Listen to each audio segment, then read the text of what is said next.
Francis, as we know, continually said, we've got to look, it's not, an refugee is not a number, not a statistic, it's a person. We've got to look that person in the eye and treat them as a fellow human being. And so many of the, as you mentioned, after the refugees that come to this country, they're looking for help. They're fleeing conflict or war or destitution. They've got to go somewhere. And the people here, not only are they locked up just because they're foreigners, but also in there for how long? We don't know how long they're in there. That's why we've got this banner here, dignity, not detention. They're detained here. And there's no limit to that detention. They don't know how long they're going to be there.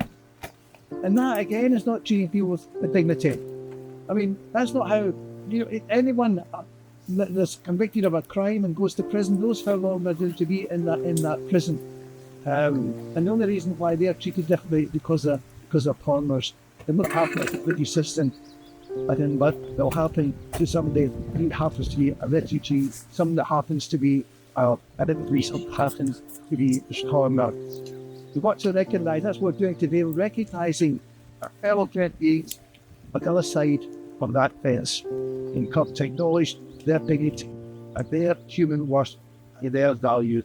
In Christian terms, they're our brothers and our sisters, and we recognise that.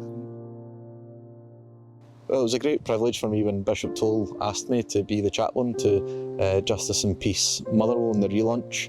And it's great to be involved because the foundation principle of our faith is the golden rule, which runs through all faiths of do unto others as you would have them do unto you. And it's a great thing that we gather here in solidarity with our brothers and sisters behind us, because this metal brick building is a scar on the social conscience of our diocese, and we should unite in prayer spiritually, but we should also unite in action against these things, and we have a big voice in the church in Scotland, and we should use it to pray for these people and also stand in solidarity with them and gather and try and bring this to an end.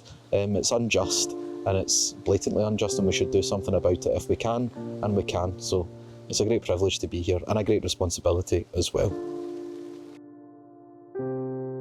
At Justice and Peace Scotland, we care about human rights, we care about human dignity, we care about migrants, and we want to challenge the hostile environment that's been set up around this country. And this is one of the ultimate expressions of that hostile environment.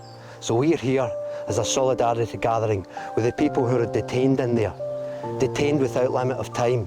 We are the only country, the UK is the only country in Europe in which they detain without limit of time, which causes incredible trauma, incredible stresses, even beyond the stresses that being in there without knowing when or how your case will be dealt with beyond that.